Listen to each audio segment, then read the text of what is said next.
My world shattered when Robert looked me in the eye and said, "Brandon deserves it more." While I held the trust fund report, $70,000 gone. Nancy just sipped her tea like nothing happened. That money was meant for both of us. That was last week. This morning, I transferred the last document. They can't touch my name again. I remember the day Brandon got his first car, a shiny new Jeep, while I was cleaning rooms at a motel after class. Robert called it a reward. Though I'd been working 2 jobs since I was 16, Nancy said, "Logan's independent," but I wasn't. I was exhausted. Helen once asked why they never helped me. They just laughed. That Jeep passed me on Main Street every day, rubbing it in silently. Senior year, I opened my college acceptance alone in our dim kitchen, while Brandon had a family dinner for his SAT score. I got into Ohio State full ride. Nancy barely glanced up from her wine. "You'll figure it out," she muttered. Robert just nodded. But when Brandon got into community college, they threw him a backyard party. Helen whispered, "They should be proud of you." I just smiled and swallowed the ache. I asked Robert about the trust fund after dinner, quiet, cautious. He stiffened, then smirked. "We used it where it was needed." Nancy chimed in, "Brandon deserves it more." My grip on the table tightened. I stared at them, searching for some hint of guilt. Nothing. Later, Helen called, sensing my tension. I told her part of it. "Check the documents," she said. I lay awake wondering, was this betrayal always their plan? I found the old folder in Robert's desk, yellowed papers, faded ink, and one document listing 2 beneficiaries, me and Brandon. My name was crossed out in pen, sloppy. I snapped a photo, heart pounding. Nancy walked in, eyes narrowing. "Looking for something?" she asked, her voice like ice. I muttered, "Just memories." She smiled coldly. That night, I emailed Helen the photo. She didn't reply. But I knew she saw it. Was this enough? At dinner, I confronted them. Voice low but sharp. "Why was my name removed from the trust?" Robert didn't flinch. "You chose your path. Brandon needs stability." There it was again. "Brandon deserves it more." My stomach twisted. Nancy said I was being dramatic. Brandon sat silent, eyes glued to his phone. I turned to him. "Did you know?" He shrugged. I left the table shaking. Why didn't it bother him, or had it ever? Helen showed up unannounced the next morning, coat still on, eyes blazing. "Let me see the paperwork," she demanded. I handed her the photos. Her hands trembled. "We set this up for both of you," she whispered. Walter arrived minutes later, speechless at first. They lied. He finally said. Helen clutched my shoulder. "We'll fix this." My chest tightened, relief, fear, rage all at once. Would they finally hold Robert and Nancy accountable?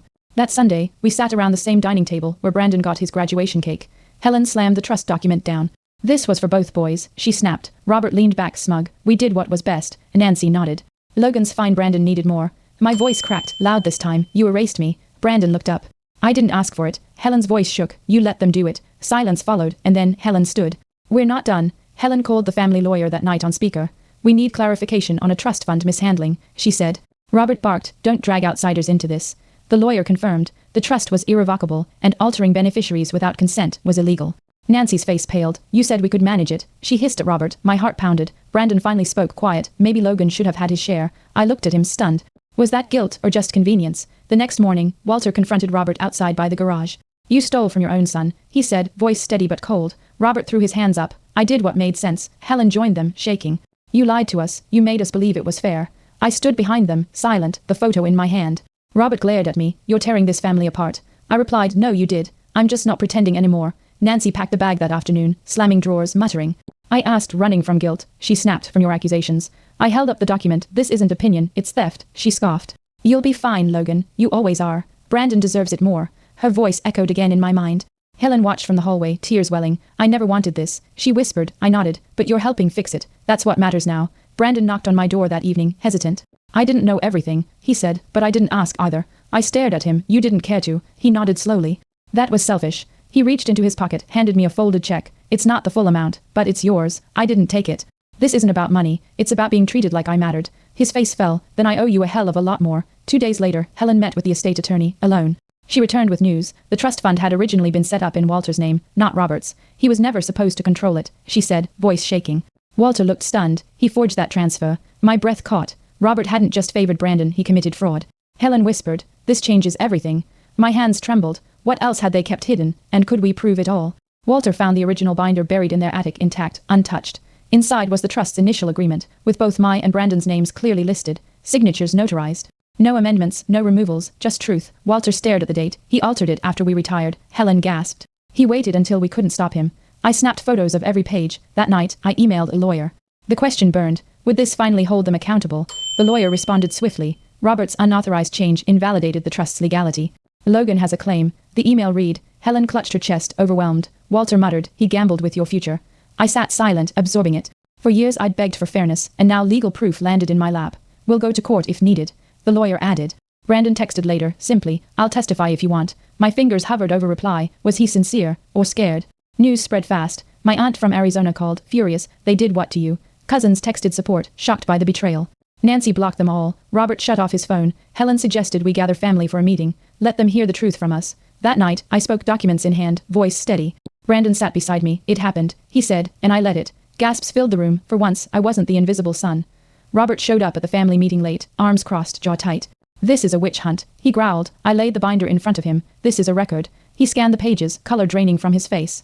You went digging. I met his stare. You buried the truth. Walter stood. You don't speak for this family anymore. Robert scoffed, but no one backed him. For once, silence condemned him louder than words. The following morning, I received a settlement proposal, through a lawyer. Robert offered partial restitution, attached to a non-disclosure agreement. Helen read it, hands trembling. He wants silence. I shook my head. No, not this time. Walter agreed. If he won't apologize publicly, he doesn't deserve peace. I rejected the offer. Brandon sent a text. That's the right call. For the first time, I wasn't chasing approval. I was setting the terms. Helen contacted a local journalist, someone she trusted. We're not naming names, just exposing a pattern, she said. The article published online, Family Trust Betrayals When Parents Choose Favorites, anonymous but piercing. It exploded across social media. Comments poured in, strangers sharing eerily similar stories. That's my dad too. This broke me. I read each one. I wasn't alone, and neither was Brandon. For once, the lie didn't isolate me. It connected me to hundreds who'd lived the same. 3 days later, Robert was asked to step down from his community board. Someone had forwarded the article. Bad optics, they said. He called Walter, voice shaking. You ruined me. Walter replied coldly, you did that yourself. Nancy emailed Helen, leave us alone. Helen didn't reply. Instead, she framed the trust document, unaltered, and hung it in her hallway. I saw it days later, the signature line clear. Mine, Brandon's, and no one else's name at all. Brandon asked to meet just the two of us. We sat on the bleachers behind our old high school. I don't want their money anymore, he said, not if it cost us this. I watched him fidget. I let them twist me into something I hate. I stayed quiet. Do you think we'll ever be real brothers again? He asked. I shrugged. That depends. Are you willing to stop being the golden child? His nod came slowly, but it came. Walter filed a legal motion to regain trustee rights citing fraud, supported by the original documents. The court accepted. Helen cried when the judge declared Robert unfit. He took from his own blood. The judge said, that ends here. I was named coat, Rusty alongside Walter. My hands didn't stop shaking as I signed. This wasn't just. It was reclamation. Brandon waited outside the courtroom. Now what? He asked. I looked at the papers. We rebuild on truth. A week later, we met with the new estate planner. She reviewed the recovered assets, nodding. Most of the trust is intact. He didn't touch the investments, just redirected distributions. Walter exhaled. That's something. I signed my portion into a personal account finally, under my name. Helen insisted Brandon keep his too. It's not about punishment, she said. It's about restoring balance. I agreed, but I made one change. 20% of mine would fund a scholarship. For kids like me. Brandon joined me that night in Grandpa Walter's den. I read the article again, he said. I didn't realize how deep it goes. I nodded. It's not just us. He looked at the framed trust document, then back at me. If we speak out, really speak out, could we help someone else? I hesitated, then smiled. Yeah, we could. We shook hands, not as heirs, not as enemies, but as brothers beginning again. This wasn't about inheritance anymore. It was about legacy. Brandon and I recorded a podcast episode, simple setup, raw conversation. We titled it, The Cost of Being the Golden Child. No names, just truth. I was the favorite, Brandon admitted. But it made me blind. I spoke next. I wasn't unloved. I was unseen. We ended with a vow, speak, share, and support others navigating silent family wars. By midnight, thousands had listened. DM poured in. One said, I didn't know anyone else lived this. Thank you. Helen printed out comments from the podcast and laid them on the dining table. This is what your voice did, she said, eyes wet. Walter added, you broke a cycle. I nodded, overwhelmed. The trust fund, the thing that once defined betrayal, had become a platform for change. Brandon walked in, holding 2 coffee mugs. So partners, he asked, half smiling. I took one, only if we stay honest. For the first time in years, the table felt whole. Robert sent a letter, handwritten, unsigned. I did what I thought was right. Maybe I was wrong. No apology, just excuses. I read it once, then tossed it in the fireplace. Helen watched the flames. Some people never change, she said. I nodded, and we're done waiting. Brandon said nothing, just added another log. We didn't need his remorse. We had each other and a family that finally chose truth over silence. At the local college, Brandon and I spoke at a student forum on financial abuse in families. Dozens showed up. One girl cried after. My dad emptied my college fund for my brother's rehab. She whispered. I gave her our contact. You're not alone. That night, I stared at the original trust copy in my room. It had once broken me. Now it gave others a voice. Brandon stood beside me. Let's keep going. I replied, we have to. We launched a nonprofit, Silent Shares. Mission help victims of financial betrayal by family. The seed money, my trust fund, Helen insisted. Make it mean something. Our inbox flooded. Stories, please, volunteers. Brandon led outreach. I handled logistics. Walter sat in on strategy calls, proud but quiet. Nancy never reached out. Robert sent one more email deleted unread. We didn't need him. Every time we said welcome, we built what our family never gave: safety, fairness, voice. At our launch event, Helen spoke first. They tried to erase Logan, now he amplifies others. I followed, voice strong. This trust fund started as a weapon. We turned it into a bridge. Brandon ended. No more secrets, no more silence. Applause thundered. Walter hugged us both. I looked around, students, survivors, allies nodding through tears. That night, I stood under the porch light, breathing in the cold air. We'd lost parents, but we'd found purpose. I stood in Helen's kitchen, fingers tracing the edge of the framed trust document. My chest was tight, but not from anger. From clarity. They tried to erase me. I whispered. Helen handed me tea, but you left something louder behind. I nodded, gripping the frame. This paper, once a symbol of betrayal, now mocked my survival. I didn't just reclaim my name, I redefined it. And I wasn't done building what they tried to bury. Late one night, I opened the podcast inbox, over 100 new messages. One caught me. Because of you, I confronted my mom. I stared at the screen, tears threatening. This wasn't about revenge anymore. It was about restoration. I forwarded it to Brandon. He replied instantly. This is why we keep going. I leaned back, phone on my chest, exhaling. Their silence once crushed me. Now, every voice we amplified made the weight a little lighter. Brandon handed me an old photo. Us as kids, building a pillow fort. We were close once, he said. I studied it, remembering that day. No trust fund, no favoritism, just two brothers. We can be again, I replied, but this time no blind spots. He nodded. That picture didn't erase what happened, but it reminded me who we were before the lies. And maybe, who we could be again with truth as our foundation. I walked past the courthouse where we reclaimed the trust, this time not trembling. I paused at the steps, hand brushing the railing. I whispered, you're not invisible anymore. That day marked more than a legal win.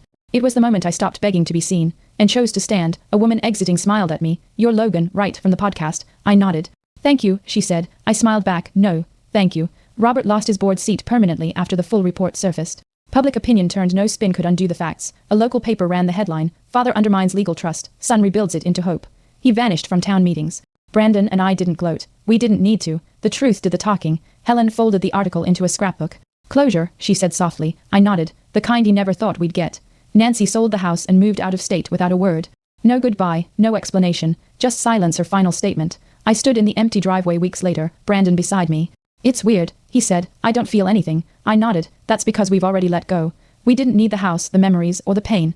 We had rebuilt something stronger, family that chose truth, and that silence, it finally belonged to us. At the community center, we unveiled a new wall legacy of voices. Names of those who reached out, spoke up, healed. Brandon placed the first plaque, for those made invisible. I followed, adding, for those who refused to stay silent. Helen clapped, eyes glassy. Walter simply said, you boys did good. I looked at Brandon. We turned a stolen future into shared strength. He smiled.